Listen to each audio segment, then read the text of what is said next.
Hey nurses, Nurse Rooms here. I'm a Filipino dialysis nurse here in US and welcome back to my channel where I upload videos all about dialysis and my journey in discovering nursing career. For today's video, I'm going to show you the step-by-step process of NCLEX application in NMI.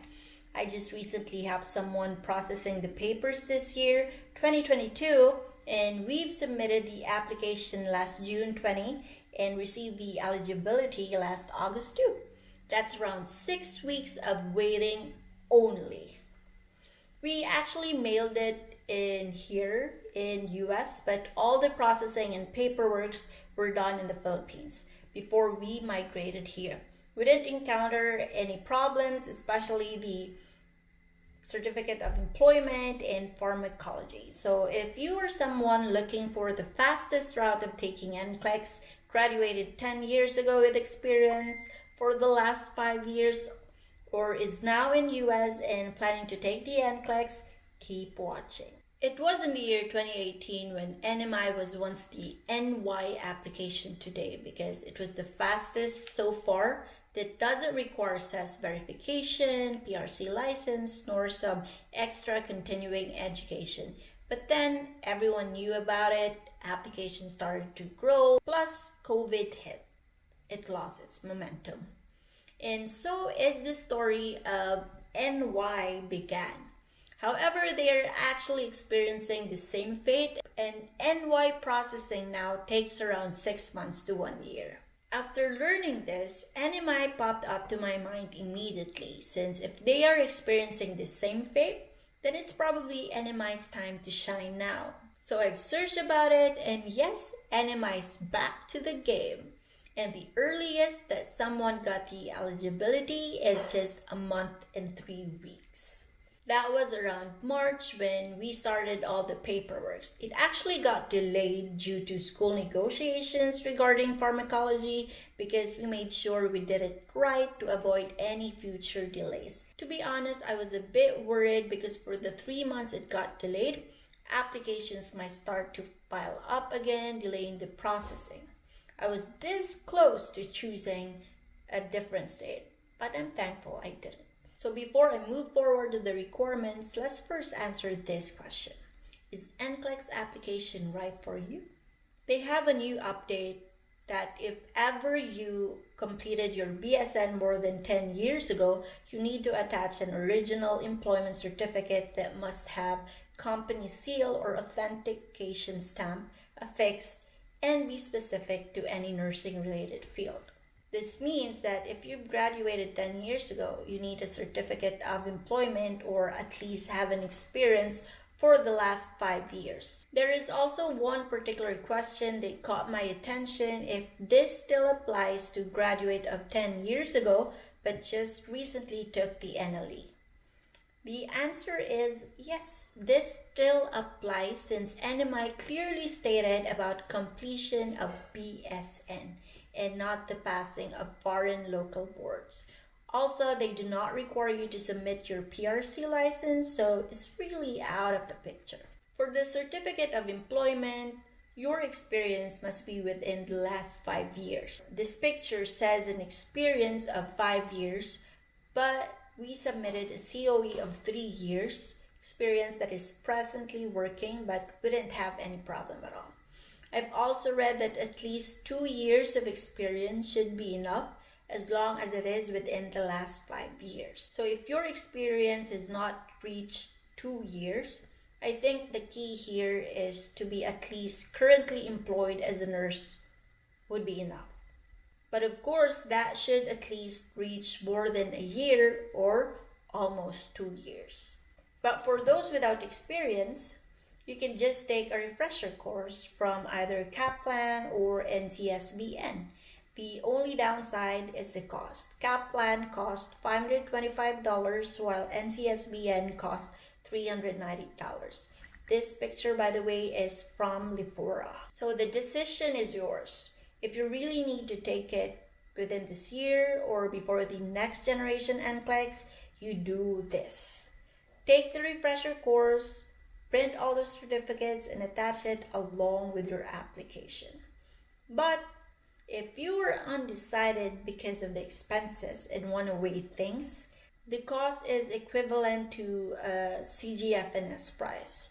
If you pay for that price and push through with NMI application, you still need to pay for CES through CGFNS for the license endorsement, plus the visa screen and etc. If so, NMI might not really be fit for you and you just gotta find another state. But for those who graduated within the last 9 years, you are in luck. You don't need to actually worry about anything. NMI is the best choice. Now let's move forward for the requirements. For NMI NCLEX application, you do not need to create an account in their website because everything will be done in paper. What you need to do in their website is download all the forms needed. The following forms are Doc 22 to 23 NCLEX initial application by examination. This is the most important one because this is the application form itself. After filling out everything, you need to get this notarized by an attorney. Next is Doc 24 NCLEX Certification of Related Learning Experience. This is the form you need to submit to your college or university and have them fill out everything and should be sealed in an envelope with the authorized signature or stamp. The trickiest part here is the pharmacology, but I'll discuss that in the next step. And finally, downloading the Doc 20 to 21 NCLEX requirements for licensure by examination might also come handy since this will serve as your guide all throughout your application. You don't need to include this in your application. So go visit the NMI website, click the tab Licensure Documents, and download the 3 forms that I've mentioned. Now that you have downloaded all the forms, the next thing to do is to secure both your college and high school official transcript of record, since requesting and processing these might take time. For the high school transcript of record, you just need to request it from your school. There is no form for them to fill out.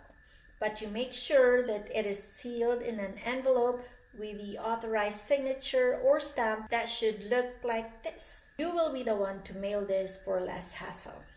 For the college official transcript of record, you need to give them the Doc 24 NCLEX Certification of Related Learning Experience form and have them fill out everything. As you can see, NMI requires total clinical practice experience for all subject areas that should be shown in hours and weeks. So for the pharmacology part, what we instructed the school is to put the hours and weeks of the lecture class like this. Not NA or anything that is in words, because it should be shown in hours and weeks. Then we also asked for a certification that states pharmacology is integrated in the following subjects. We weren't contacted by NMI regarding pharmacology, so I guess this is the right way to do. So all the documents, college official transcript of record, RLE, Doc 24 CRLE form, and pharmacology certification should be sealed in an envelope with the authorized signature or stamp. It should look like this.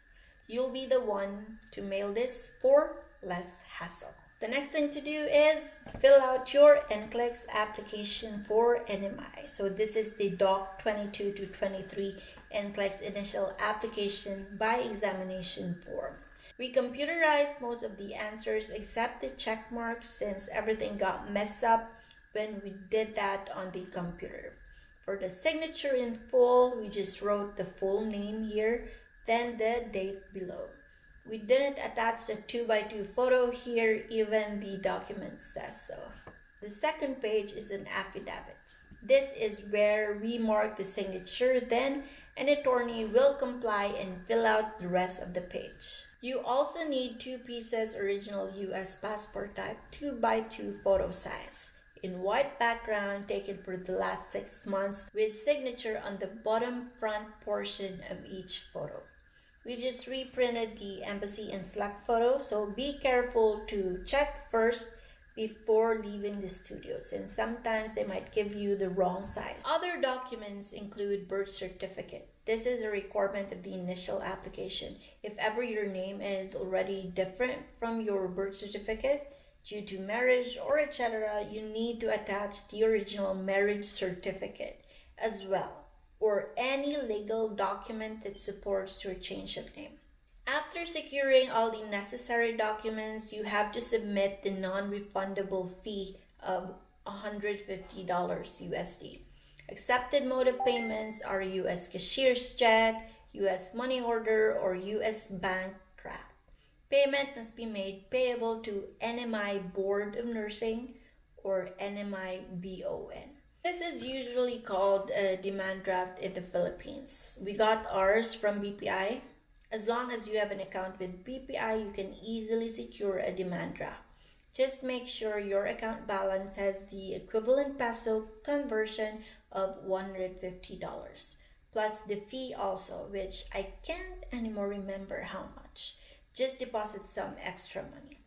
The name of the owner of the account will be reflected on the demand draft. So if you don't own a BPI account, it's okay, since NMI doesn't really care about the name, but as long as you pay for the fee. However, BPI sometimes asks for a proof of your NMI application, and from the branch where I got the demand draft, they want the name of the owner be reflected on the application. It was kind of hassle, but I just followed what they asked for, so I put my name on the application and affixed my signature. I submitted the first page only, since that's what they all need. I'm not sure if this applies with the other branches, but just to be ready, you might need to follow what I did.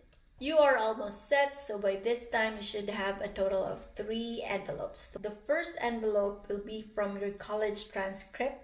The second envelope will be from your high school transcript, and the third envelope will contain everything. So this will be the standard brown envelope that fits a bond paper. It depends if you want it short or long.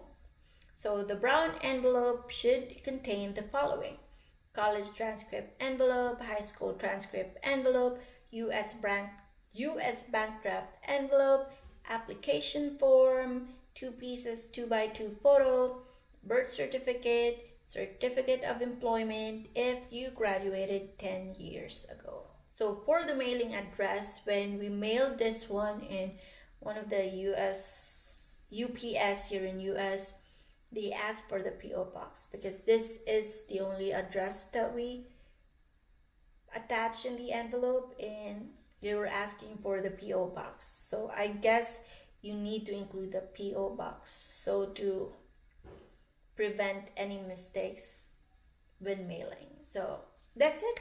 Hope you learned something from this video. If yes, don't forget to click like, leave a comment for some video suggestion, and of course, subscribe to my channel. Up next will be either my transition here in US or my first day as a dialysis nurse here in US. So stay tuned as I take you with me in discovering nursing career. Thanks for watching. See you next video.